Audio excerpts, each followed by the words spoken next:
নমস্কার বন্ধুরা, রূপা রান্নাঘরে কি নতুন রান্না ভিডিও সকল বন্ধুদেরকে অনেক অনেক ভালোবাসা দিয়ে স্বাগত জানাই।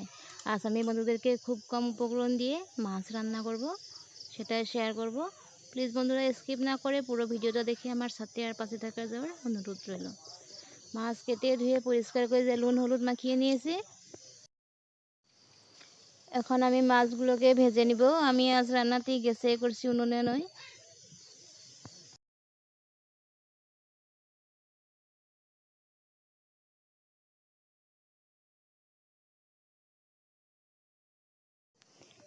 এইভাবে করে সব মাছ ভেজে নিব। দেখুন বাকি থাকা মাছগুলিকে আমি ভেজে নিচ্ছি। যারা নতুন বন্ধুরা এখনও আমার চ্যানেলটিকে সাবস্ক্রাইব করেন না, প্লিজ সাবস্ক্রাইব করে আমার পাশে থাকিয়ে যাওয়ার অনুরোধ রইল। আর আমার রান্নাগুলি ভালো লাগলে সব বন্ধুদের কাছে শেয়ার করে দিবে। আমি খুব কম তেল মশলা দিয়ে আমি রান্না করি বন্ধুরা, আর যা রান্না করি সেটাই শেয়ার করি। নতুনভাবে তো কোনো কিছু দেখাতে পারি না, তার জন্য আমি দুঃখিত। দেখুন আমার মাছ সব ভাজা হয়ে গেছে। মাছ ভাজা তেলে সামান্য পরিমাণে তেল দিয়ে দিচ্ছি, দিয়ে কালো জিরা ফোড়ন দিচ্ছি। এখন পেঁয়াজ আর কাঁচা লঙ্কা দিয়ে দিচ্ছি। পেঁয়াজ আর কাঁচা লঙ্কা কালো জিরা দিয়ে খুব ভালোভাবে ভেজে নিব। পরিমাণ মতন হলুদটাকেও দিয়ে দিচ্ছি। এখন পরিমাণ মতন নুন দিয়ে দিচ্ছি। নুন হলুদ দিয়ে আমি পেঁয়াজ আর কাঁচা লঙ্কাটাকে লাল করে ভেজে নিব।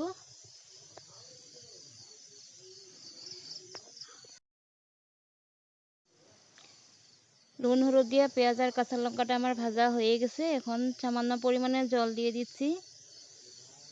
জল দিয়ে জলটাকে খুব ভালোভাবে জাল দিয়ে নিব।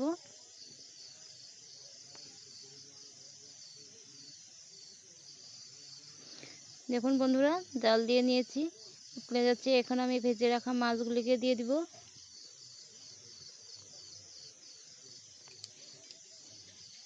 মাছগুলিকে দিয়ে খুব কম আছে প্রায় 10 মিনিট সময় আমি জাল দিয়ে নিব। এখন এই যে দেখুন পোস্ত আর কালো সরষে বেটে নিব। পোস্তর পরিমাণটা বেশি আর কালো সরষে সামান্য পরিমাণ নিয়েছি। এই যে পোস্ত আর সরষে বাটাটা আমি দিয়ে দিচ্ছি। এই রান্নাটা আমি আর কোনো মশলা দিব না।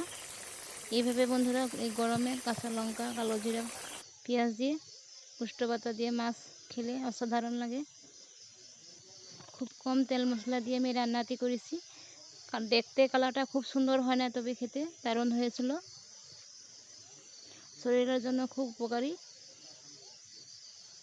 আমার এই রান্নাটি কার কার ভালো লাগেছে বন্ধুরা কমেন্ট করে বলবে। আমার রান্নাটি প্রায় হয়ে এসে আমি নামিয়ে নিব। আর যারা এখন পর্যন্ত স্কিপ না করে ভিডিওটি দেখে যাচ্ছে তাদেরকেও অসংখ্য অসংখ্য ধন্যবাদ।